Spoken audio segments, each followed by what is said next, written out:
Vía Pública. ¿Cómo están ustedes? Muy buenas noches.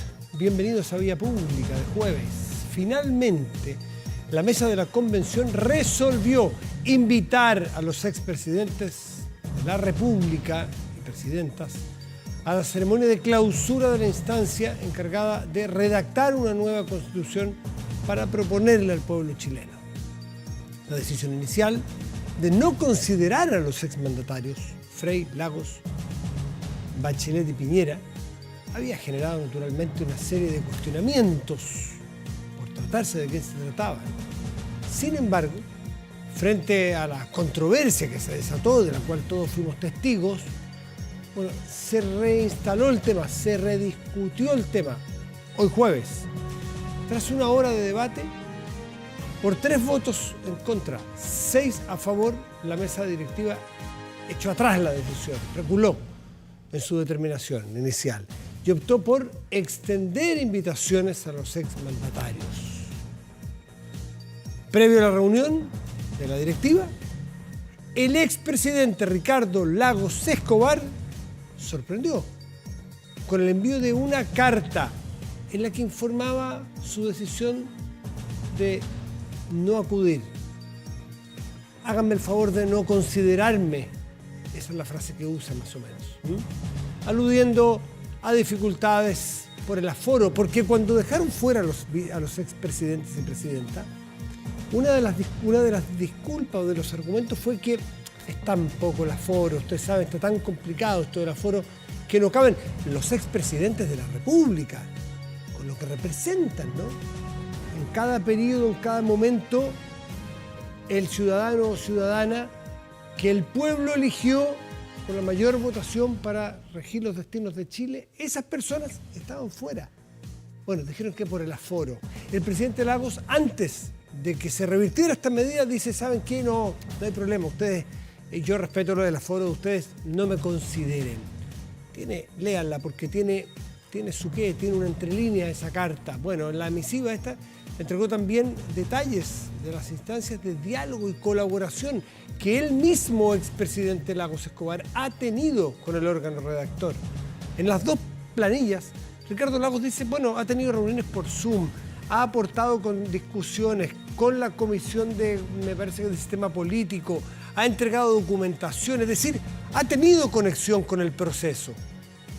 Pero ahora, ¿saben qué? No se preocupen, no me inviten, no pierdan tiempo en invitarme porque yo respeto el aforo que tiene usted. Hay una ironía ahí, no sé, cada uno tendrá su lectura, pero es un hecho político.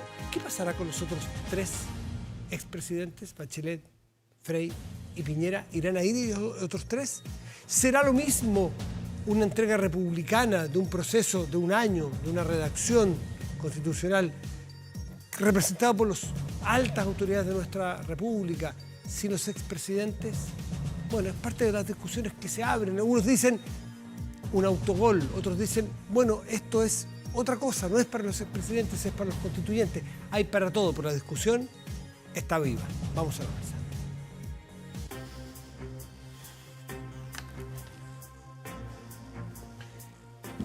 Donde la discusión sí está viva y muy viva, y no tiene que ver, perdonando todo el respeto que me merecen los constituyentes, los expresidentes, los parlamentarios, los ministros, pero es una élite elegida, sumamente legítima, por supuesto, pero de lo que vamos a hablar ahora es de un problema que le ocurre más bien al ciudadano y a la ciudadana anónimo, de a pie, de los barrios, la gente más humilde, la gente que no tiene a veces cómo cuidarse o no tiene cómo contratar un abogado, gente que no le sabemos los nombres, lamentablemente, hasta que a lo mejor a veces pierden la vida y sí conocemos sus nombres. Y el problema del cual me estoy haciendo cargo es justamente de la seguridad. Y no es una exageración porque las encuestas ponen siempre en el último tiempo la seguridad en la preocupación número 1 de los chilenos. Así que, bueno, vamos a conversar con una persona que conoce de cerca la investigación delictual, es el Manuel Guerra, que es académico de la Facultad de Derecho y Ciencias Sociales de la Universidad de San Sebastián, y ex fiscal Guerra, yo le digo fiscal todavía. Ex fiscal Guerra, ¿cómo está usted? Muy buenas noches, gracias por recibirnos. Muy buenas noches, Matías, muy bien estamos.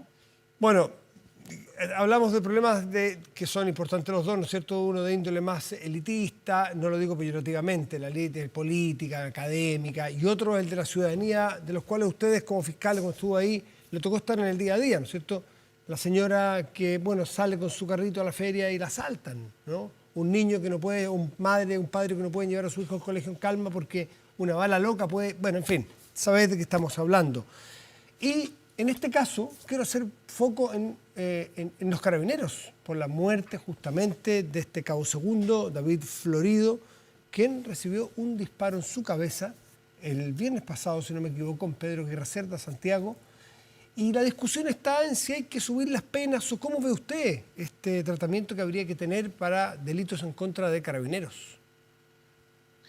A ver, yo personalmente, Matías, creo que las penas existentes al día de hoy para los delitos graves cometidos en contra de carabineros, hablemos de homicidio, lesiones graves u otros de similar naturaleza que están contempladas en el Código de Justicia Militar, son penas altas, parten en los 15 años y un día y pueden llegar hasta el presidio perpetuo calificado en los casos más graves, y hay un proyecto de ley presentado por algunos parlamentarios que pretende elevar únicamente como única pena para este tipo de delitos, cuando es con resultado de muerte, al presidio perpetuo calificado, ¿ya? Uno puede entender que sin duda no resulta desproporcionada una pena de esa naturaleza para quien comete un hecho tan grave contra quien representa un rol de autoridad por una parte y por otro lado de protección de la ciudadanía. Ese es el rol que cumple Carabineros. Pero yo creo que cuando hablamos de la protección de Carabineros puede ser un argumento un poco fácil el simplemente elevar las penas. Creo que hay un problema serio con la protección de Carabineros, con lo que es el dotarlos de los adecuados instrumentos para enfrentar al día de hoy la delincuencia que estamos viendo. Me refiero esencialmente, Matías, al hecho que cada vez vemos con mayor frecuencia el uso de armas de cada vez más grueso calibre y poder letal que están en manos de los delincuentes. Y Carabineros, por su parte, en cambio, muchas veces cuando acude a servicio de la población en lugares que son especialmente peligrosos, no cuenta muchas veces con armamento de similar naturaleza para enfrentarse a la delincuencia. Cuando esto ocurre, en esta lógica violenta que se instala en determinados sectores, especialmente en las ciudades más grandes, pero también lo estamos viendo en distintos lugares del país, termina ocurriendo que se impone la ley del que tiene más poder de fuego. Y es sumamente grave cuando esto ocurre y tiene el poder de fuego más grande la delincuencia que la fuerza policial. Por lo tanto, yo creo que ahí hay un tema que es esencial, que es de estudiar muy bien con qué tipo de implementos cuenta Carabineros, con qué tipo de infraestructura para hacerle frente a la delincuencia, porque el día de hoy ya no nos enfrentamos con un sujeto que anda con un revólver, con un arma hechiza con 2 tubos que antes se hacía, ni anda solamente con una pistola. Estamos hablando de armas automáticas, estamos hablando de armamento de guerra, estamos hablando de fusiles. Y un carabinero con un revólver, o a lo mejor con un arma de menor calibre que la que utilizan los delincuentes, sin duda que también se puede ver indefenso. Yo creo que ahí hay un tema relevante. Y el otro tema es hacerse cargo de la situación relativa a lo que es, por decirlo de algún modo, la seguridad social de los carabineros y de sus familias cuando ocurren hechos de esta naturaleza. Detrás de los carabineros hay gente humilde en su gran mayoría, hay gente de extracción popular, de origen de clase trabajadora, me atrevería a decir, la gran mayoría de los carabineros de Chile, para los cuales el ser carabinero es un orgullo porque significa trabajar para los ciudadanos, y que creo que merece una especial protección en el sentido de seguros de vida especiales también, otorgarle beneficios a sus familias. Yo creo que más importante que lo que a lo mejor la ley señala, porque de lo contrario lo que ocurre es que se desincentiva también a Carabineros, a las personas, a formar parte del cuerpo carabinero. Yo eso es lo que encuentro más dramático. Sí, yo diría que si fuese una obra de teatro, serían 2 escenas distintas las que usted plantea, ¿no es cierto? Es una, cómo prevenir y cómo dotar a los carabineros de una posición que les dé ventaja para defender a la ciudadanía. Y la segunda escena es qué hacer para atraer más y mejor personas a Carabineros, que son los seguros, pero lamentablemente esos seguros de vida fiscal funcionan cuando ya ha muerto un carabinero, pues. Entonces yo creo que hay que... Y el otro tema es remuneraciones. Remuneraciones, efectivamente. Pero vamos al primero, porque... yo no sé si había poco conocimiento. Yo tengo la sensación, puede ser un mito, pero yo tengo la sensación de que si nos rebobinamos 20 años atrás, tocar, acercarse, maltrato o de obra de carabinero, en democracia, digamos peras con peras, porque en dictadura otra cosa. tocar a un carabinero, agredir a un carabinero, qué decir, matar a un carabinero, una cosa que me imagino que a un delincuente ni se le ocurría, no lo hacían, salvo que se les saliera un tiro o por accidente lo mataran, pero era un tremendo... Y hoy día como que, disculpando, pero es como que le bajó el valor, como que lo persigue un carabinero, un delincuente, el delincuente lo mata como si cualquier cosa. Entonces, ha cambiado a lo mejor la cultura del delincuente, a lo mejor hay otras formas de delinquir hoy día, o lo que si ustedes tienen armamento, hay armamento más bajo para carabineros, poder de fuego más bajo para carabineros, o sienten que la ley no se cumple, o sienten que no los van a pillar, o que van a salir antes de la cárcel. Hay un montón de cosas, pero hoy día matan a carabineros como si el valor de la vida, bueno, la valor de la vida de cualquiera es igual, pero de un carabinero fuera un ciudadano común y corriente. Yo creo que hay varios fenómenos que se juntan. El primero de ellos es la pérdida del respeto por la autoridad en general. Lo vemos desde los colegios con los profesores, lo vemos con los carabineros en la calle, lo vemos muchas veces inclusive con Padres con hijos. autoridades de la más diversa índole. La agresión al presidente de la República con un piedrazo, Bueno, el faltarle el respeto a la autoridad se transformó en algo que yo diría que está siendo tolerado socialmente. Hay un malentendido concepto de la libertad y de la igualdad, a mi juicio, que implica muchas veces relativizar lo que es el respeto por totalmente. normas básicas de convivencia social. Eso yo diría que está a la base de todo este fenómeno. Ahora, en lo que es delincuencia y lo que es el respeto por la policía, creo que también se ha fomentado en muchas oportunidades el faltarle el respeto a la policía como algo normal, como si fuera el ejercicio de un derecho, y eso no se puede permitir bajo ningún punto de vista. Quien tenga que hacer un reclamo a la actividad policial puede hacerlo por las vías institucionales, puede recurrir a los tribunales de justicia, podrá denunciar a las personas involucradas, pero en ningún caso puede pretender tomar justicia por mano propia. Si a eso le sumamos el que ha cambiado también el perfil de la delincuencia y que cada vez nos enfrentamos a estructuras más organizadas, que tienen jerarquía, que cuentan con recursos, que cuentan con infraestructura como para poder desplegarse en el territorio, que ya al día de hoy, yo creo que esto hay que decirlo con toda su letra, hay espacios del territorio tomados por delincuentes. Y no me refiero, por ejemplo, solo a Temucuicui, que es un ejemplo emblemático donde el Estado no puede entrar. Se despliegan 800 policías, no pueden entrar a Temucuicui y la cosa sigue igual. Es decir, seguimos sin poder entrar la fuerza, la ley, a Temucuicui porque las personas que viven ahí, o ciertas personas que viven ahí, lo impiden por el uso de la fuerza. Pero esto también se extrapola a muchos barrios y especialmente a barrios vulnerables, donde ya se está imponiendo la ley del más fuerte, donde al día de hoy el control de las organizaciones que se dedican al tráfico de drogas, al robo de vehículos o al sicariato, están tomando una fuerza muy importante e impidiendo que entre la autoridad. Entonces, o aquí se toman decisiones drásticas para poder recuperar esos territorios que al día de hoy están en manos de la delincuencia, o derechamente van a empezar a operar sistemas paralelos. Y yo creo que ahí el respaldo tiene que ser irrestricto, sin apellidos, sin peros, sin letras chicas, la actividad policial preventiva que hace Carabineros y a la persecutora que ejecuta también Carabineros, pero particularmente la PDI. ¿Cuáles son esas medidas, Emanuel? Yo creo que las medidas pasan esencialmente, primero que nada, por aumentar dotación policial, mejorar la calidad de los recursos que se tienen, invertir en tecnología y derechamente, por ejemplo, hay que investigar a fondo lo que es el tema relativo al financiamiento de las organizaciones criminales. Una organización criminal es una actividad de emprendimiento criminal, que significa un tipo de empresa, por decirlo de algún modo ilícita, y que existe para ganar dinero. Esto no existe simplemente por darse un gusto. Aquí hay un afán de constituir un poder en un determinado lugar y ese poder se traduce en dinero. Por lo tanto, nosotros hemos sido, yo diría, como país, bastante eficaces muchas veces en lo que es la persecución, por ejemplo, de la droga o de las especies robadas, pero no hemos sido lo suficientemente eficaces en lo que es el control del dinero de las organizaciones. En Chile hay transacciones en efectivo por cantidades industriales que se realizan día a día y de las cuales no hay mayor control. Y en definitiva, eso implica la posibilidad de que tengan recursos para seguir operando aun cuando sus líderes estén en la cárcel. Y eso genera un efecto corruptor, por una parte, que es peligroso en muchas instituciones, y también genera un poder económico para adquirir armamento de grosso calibre o para mandar a fabricarlo. No es casualidad de que se compre inclusive a las fuerzas de orden ilegalmente material bélico o lo que son armas de fuego, como también la posibilidad de que inclusive, yo esto lo he planteado en distintos lugares y hasta ahora no ha habido mayor resonancia, el control a quienes han sido peritos armeros artificiales de las propias instituciones armadas. ¿A quién se le puede al día de hoy con ciertos materiales pedir que fabriquen determinado réplicas de armamento de fuego y que lo pueden crear perfectamente y ponerlo en manos de la delincuencia. Estamos hablando de armas automáticas, de armamento de guerra, no estamos hablando de pistolas.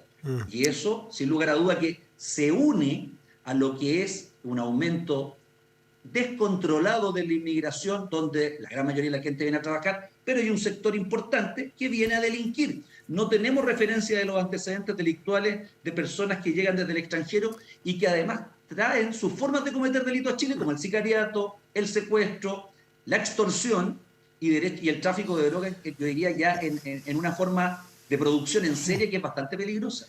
Siempre es muy delicado, y quiero decirle desde los medios, por ejemplo, hablar o caer en ese facilismo de vincular a buenas y a primeras, y de manera muy injusta, ¿no?, y torpe, el ingreso de personas de otros países con la delincuencia, porque es fácil decir, vienen delincuentes, pero tampoco podemos sesgarnos de que vienen delincuentes, pues, ¿no es cierto? Y vienen formas de hacer delitos. Yo he conversado con otros fiscales que me dicen, hay formas distintas de hacer delitos que las tradicionales chilenas y que nuestras policías no necesariamente están preparadas para esas formas.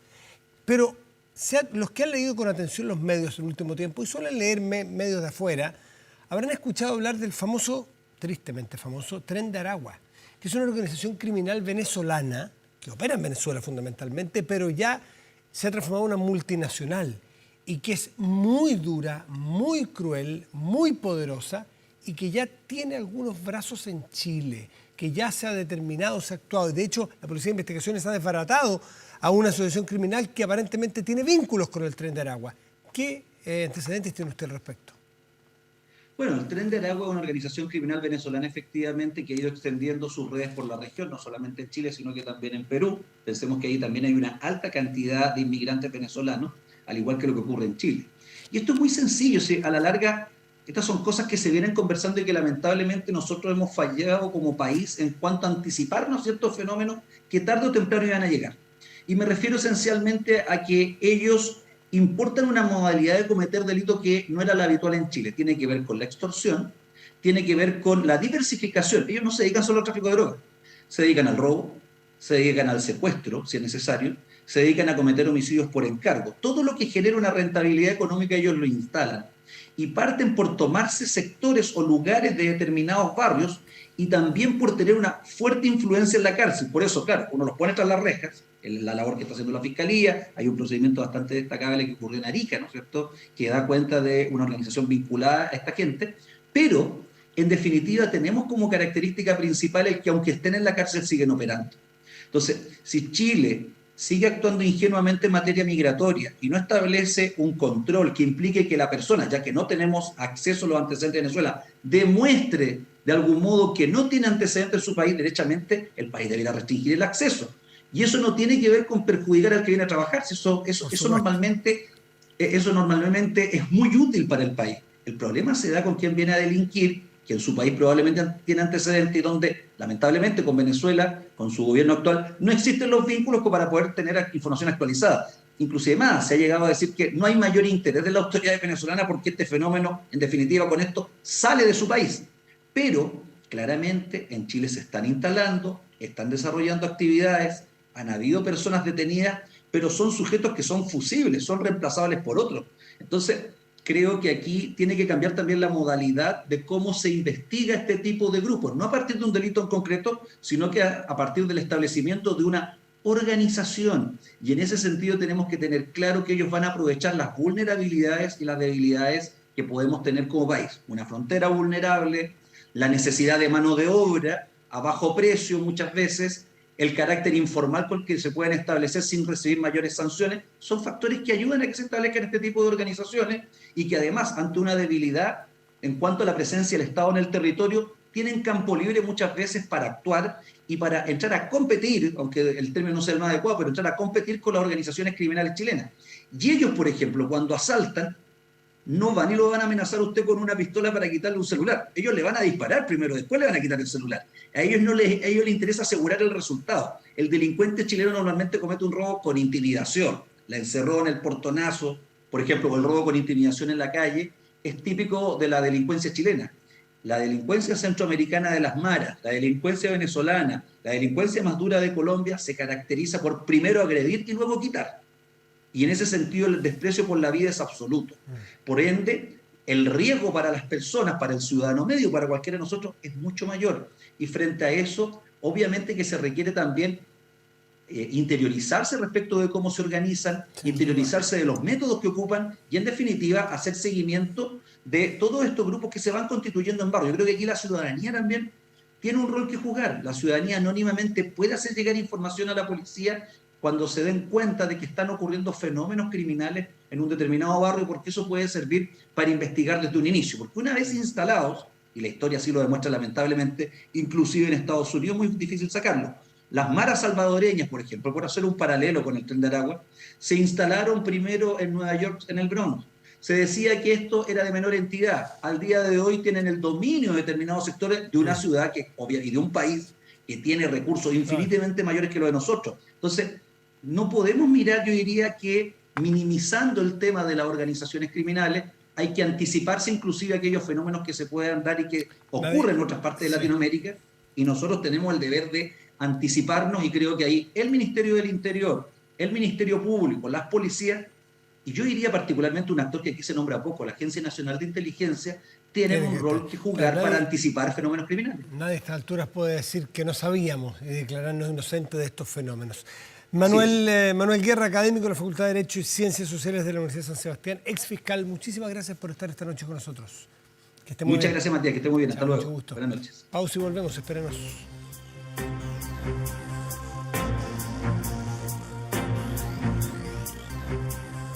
Chile es más que una sola ciudad y nuestra red no para de crecer. Por todo el país y con un solo fin, darles una mejor conexión a todos para que todas las regiones disfruten por igual el 5G. WOM, nadie te da más.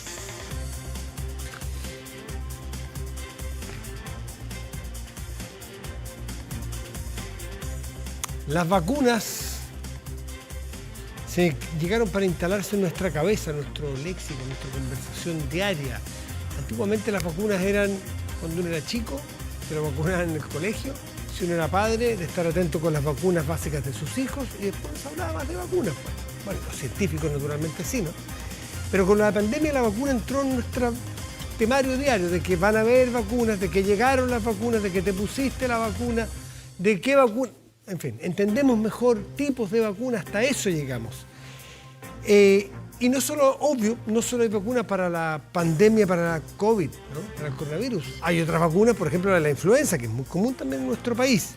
Pero en Chile, que estamos bien adelantados en esto, se está probando o se probará la efectividad de una vacuna que protege contra una cuarta cepa de influenza.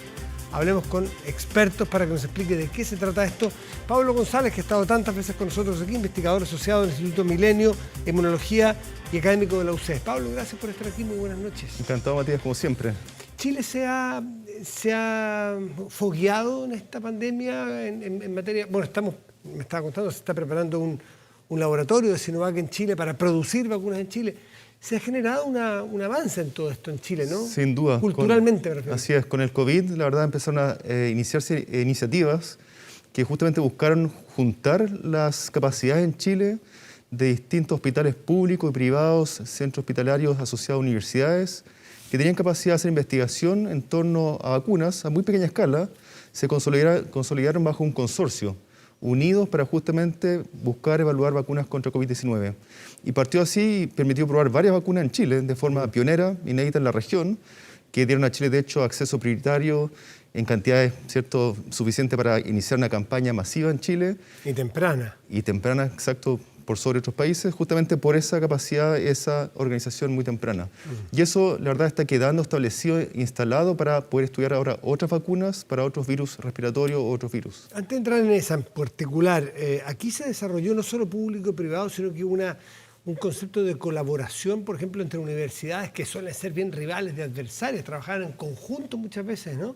La Chile con la Católica, entraban algunas de la de Concepción con la Chile y la Católica, hacían no solo para vacunas, para hacer seguimientos numéricos, estadísticos. Eso es bien virtuoso, ¿no? Sí, se potencia mucho hoy en día. La verdad, nosotros estamos un poco acostumbrados desde nuestro Instituto Milenio en Inmunología y Inmunoterapia, porque lo hacemos hace 10 años. Cuando partió como núcleo, de hecho, fuimos de los primeros en tener relación directa dentro del mismo núcleo con investigadores de la Chile y la Católica. Era inédito en esa época. Y funcionó muy bien, funcionó espectacular. Fue muy sinérgico, una productividad enorme, estudios conjuntos que no se daban en otros contextos. Y después empezó a repetirse y hoy en día, de hecho, es requisito para postular estos proyectos grandes el tener institucionalidad para promover ese tipo de interacciones. Aprovechando ese ambiente en el cual se desarrolla, esto que se va a hacer en Chile, de probar esta vacuna, que también es Sinovac, entiendo, ¿no? Así es. Para la cuarta cepa, o una cuarta cepa para influenza, que está pegando fuerte también. Explícanos un poco de qué se trata, qué se va, en cuántos países se va a hacer, cuánto tiempo y los efectos. Ya, por lo pronto la Católica inició una nueva colaboración con Sinovac, también apoyada por otras instituciones en Chile, en regiones y en la región metropolitana. De hecho, tenemos centros en Puerto Montt, en Valdivia y también varios en Santiago, que conjuntamente van a evaluar una vacuna contra influenza que es contra 4 cepas, como tú bien dices. Son 4 cepas recomendadas por la OMS anualmente para el hemisferio en fondo correspondiente, según la temporada, y que en fondo busca abarcar las más probables cepas de influenza que van a estar circulando durante ese periodo. Ya. Un estudio que aborda a 1.600 individuos desde los 3 años sin límite de edad, y en fondo todos reciben vacunas. Se compara la vacuna de Sinovac con una vacuna comparadora similar, y se busca, por muestra de sangre, buscar eficacia, efectividad en fondo equivalente. Y la vacuna previa, con 3 cepas, la que se está poniendo, y nos hemos puesto, yo no me la he puesto nunca, pero las personas que se la han puesto hacia atrás, ¿tenía buenos niveles de respuesta? Sí, la OMS también recomienda la de 3 cepas, eso hay que dejarlo bien claro. Por supuesto, mejor una con 4, cubre más cepas virales que podrían estar circulando, pero habitualmente también se usa la trivalente, que es de 3, porque es más económica. La verdad, hay una gran limitante usar la de 4 cepas porque tiene un alto costo. Y la idea justamente es que a la larga Sinovac potencialmente produzca esta vacuna en Chile, en la planta que está desarrollando, y que luego esté disponible, ojalá, en el Plan Nacional de Inmunización. Y quiero dejar claro, sí, que la Católica, la colaboración con Sinovac es totalmente científica, no hay ningún aspecto comercial, por supuesto, y nuestro en fondo, motivo, nuestra motivación es promover justamente que se instalen capacidades de vacuna en Chile, se hagan más estudios clínicos, en fondo que Chile se desarrolle en el ámbito de las vacunas, de la biomedicina, para que a futuro también vacunas chilenas que existen, tú probablemente sabes de colegas, claro, ¿cierto? La de la Sincicial, exactamente, ¿no? Que es pionera en Chile, ¿no? Exactamente, que esas vacunas puedan llegar finalmente a las personas que lo necesitan, que son las personas que están infectadas, ¿cierto? Que están hospitalizadas en este momento con Sincicial, aún ni siquiera habiendo empezado el invierno. ¿Qué pasa con esa de la Sincicial que está en ustedes en la Católica y Estudio Milenio trabajando? ¿Cuándo va a estar disponible? ¿Cómo van avanzados los trabajos? Bueno, afortunadamente ha avanzado. Esto lo lidera un colega que es el director del Instituto Milenio, el doctor Alexis Calergi. Sí, pues Alexis ha estado aquí muchas veces. Él lidera este invento que creó hace muchos años y lo ha ido llevando en un ambiente sumamente difícil en Chile. O sea, no se estaba acostumbrado. Ahora suena obvio. Estudio clínico, por supuesto. Apoyarlo, obvio. Pero hace 10 años no era obvio, y lo ha llevado hasta actualmente un diseño de estudio fase clínico 2, que es el paso previo a la fase 3, que ya en fondo empieza a evaluar eficacia en población más grande, en número. Un par de años más pudiera estar, sí. Idealmente. Volvamos al trabajo de la influenza, que está más adelantado, de hecho va a ser un trabajo aquí de investigación.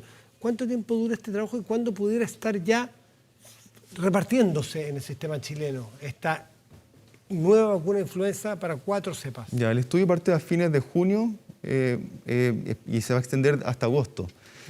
Uno se puede vacunar con influenza, la verdad, hasta septiembre, hasta final de año, la verdad. La influenza está generalmente circulante todo el año, obviamente más en invierno. Hay gente que viaja también al extranjero, se va a encontrar con influenza en el hemisferio norte, en época de verano aquí, así que también aplica para ellos si les interesa participar. Y estos resultados, en fondo, hay que analizarlos científicamente, rigurosamente. Estimamos que ya en el 2024 estaría en capacidad de poder implementarlo ya a nivel poblacional. Y esto es lo que está ocurriendo en Chile. Estoy diciendo la analogía de lo que pasó con la vacuna contra el COVID. Para este caso, la influenza con 4 cepas, lo que está ocurriendo en Chile en paralelo está ocurriendo en otros lugares para ver y se compara. Este estudio en particular es individual, pero se hace estudio similar en otros países. Y la idea es justamente buscar la respuesta inmune de los individuos regionalmente. Cada uno tiene su genética, en fondo, Sí, su comportamiento poblacional. Aquí a lo mejor no circulan las mismas 4 cepas que puede estar en Panamá. Exacto, o la que puede estar respuesta en Francia. inmune de la población puede variar un poco respecto a la de otro continente. Y eso es genial, la verdad, el tener esa oportunidad justamente de tener nuestras vacunas adaptadas o evaluadas en el contexto nuestro y no simplemente extrapoladas de datos de otros continentes que no necesariamente cubren igual como cubrieron en otro lado. Ya, por lo tanto, ese es el valor específico de hacer este trabajo aquí en nuestro país con la cuarta, que para el 2024 entonces ya, si se aprueba, podría estar funcionando. Debiese. ¿No? Por eso adelante, pero hay que siempre estar seguro y plazo realista. Y los costos, me decías tú, ¿quién va a cubrir esto? Porque esto es un laboratorio privado, ¿no es cierto? Sinovac, laboratorio chino, ustedes hacen sencillamente la labor científica. Si los costos son mucho más elevados, ¿qué tanto como para que un país pueda hacerse cargo y respaldar una vacunación masiva de esto? No, bueno, la idea justamente de esta planta, Sinovac, al tenerla en Chile, en Quilicura, la están implementando, debería ayudar a minimizar los costos, abaratarlos y a poder proveer, de hecho, ahora estas vacunas que son generalmente más caras a un mucho mejor precio, más competitivo, comparable a la trivalente. Yo no puedo hablar, la verdad, en términos comerciales porque no me compete, no tengo idea. Yo soy la parte científica y es una colaboración. Nuestro interés es ayudar a que se instalen estas capacidades en nuestra región, en Chile. Esa es nuestra finalidad y motivación principal. Y por último, Pablo, esta cuarta cepa es la cuarta porque fue mutando tal cual vimos mutaciones del COVID, en la cual nos es más familiar. ¿Es exactamente el mismo proceso? Bueno, en influenza existe una alta probabilidad de combinatoria de genomas. El material genético está fragmentado, sí. Entonces se recombinan en una serie de variaciones. La típica uno escucha el H1N1 sí. Y uno se puede imaginar que existe el H3N2, entonces uno se puede imaginar todas las combinaciones. En el caso de la B también existen mutaciones, no tiene esta nomenclatura tan como obvia de la potencial de expansión de mutación. Son lineajes de hecho más como de base, pero son igualmente, son dentro de todo, mutan año a año, pero son cepas bien definidas. Por eso se pueden en fondo convocar hacia una vacuna para una temporada, porque está dentro de todo bien acotado dónde están las mutaciones del último tiempo en ese lineaje. Esto sí que es lo último. Cuando llegaron las distintas vacunas, hubo invitación de los distintos centros médicos, científicos, a personas que quisieran formar parte de estos estudios. Si se inscribían, me acuerdo, en las páginas web, qué sé yo. En este caso ya está determinada la gente que va a participar. ¿Van a abrir ustedes espacios? ¿Van a llamar ustedes específicamente población que les interese representar? ¿Cómo va a ser? Estamos abiertos ya invitando a participar. De hecho, hay una página web donde la gente se puede registrar si está interesada, eligiendo el centro donde quiere, de hecho, participar. La página web es tetrainfluvac.cl. Tetrainfluvac. Influvac. Sí, claro, de influencia y de vacuna. Y de vacuna, claro. Exacto, tetrainfluvac.cl. Sí. Se quiera participar de este estudio y lo inoculan. Ahí está toda la información súper clara, los requisitos en fondo de inclusión, de exclusión y al final la capacidad de inscribirse y ser contactado para, obviamente, informarse más y participar. Pablo González, investigador asociado del Instituto Milenio en Inmunología e Inmunoterapia, académico de la UC. Gracias, como siempre, por estar con nosotros. Encantado. Que te vaya muy bien. Igualmente. Pausa y volvemos. Espérenos.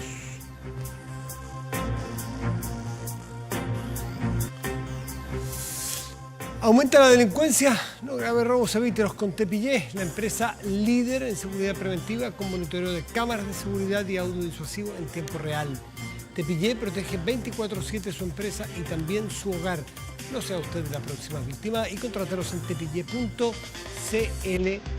Vamos a la pantalla grande de nuestro estudio y revisamos contenidos de nuestro portal 24horas.cl, noticias, temas, reportajes, información. Mire, en el deporte, Argentina, Chile, Uruguay y Paraguay formalizan candidatura para hacer el Mundial 2030. ¿Qué le parece?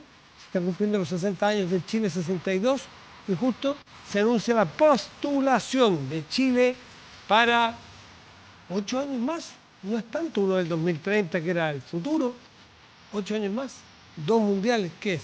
Nada, más detalles, 24horas.cl. Revisamos el tiempo. En este momento la región metropolitana está con una temperatura de 5 grados y una décima y el cielo está parcialmente nublado.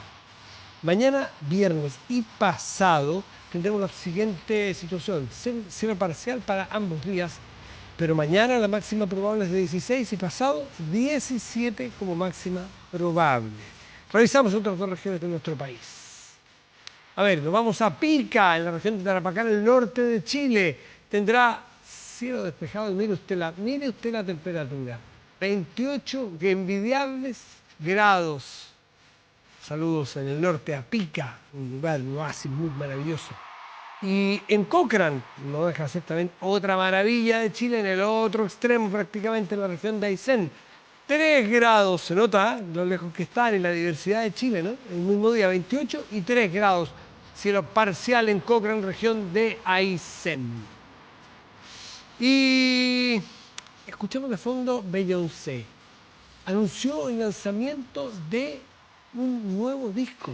Se trata de Renaissance, el primer trabajo de la cantante desde 2016 y cuyo lanzamiento fue fijado para el 29 de julio, convirtiéndose en el 7º álbum de estudio de su carrera. Su último trabajo fue aclamado, Lemonade, con el cual consiguió varios reconocimientos, nominaciones a los premios Grammy. Beyoncé no ha pisado un escenario desde su aclamada performance en Coachella en 2018, presentación que revisamos justamente aquí de fondo, en donde además grabó el documental Homecoming, esto en homenaje a colegios y universidades para afroamericanos en los Estados Unidos. Con Beyoncé despedimos Vía Pública de hoy. Muy buenas noches y gracias por venir.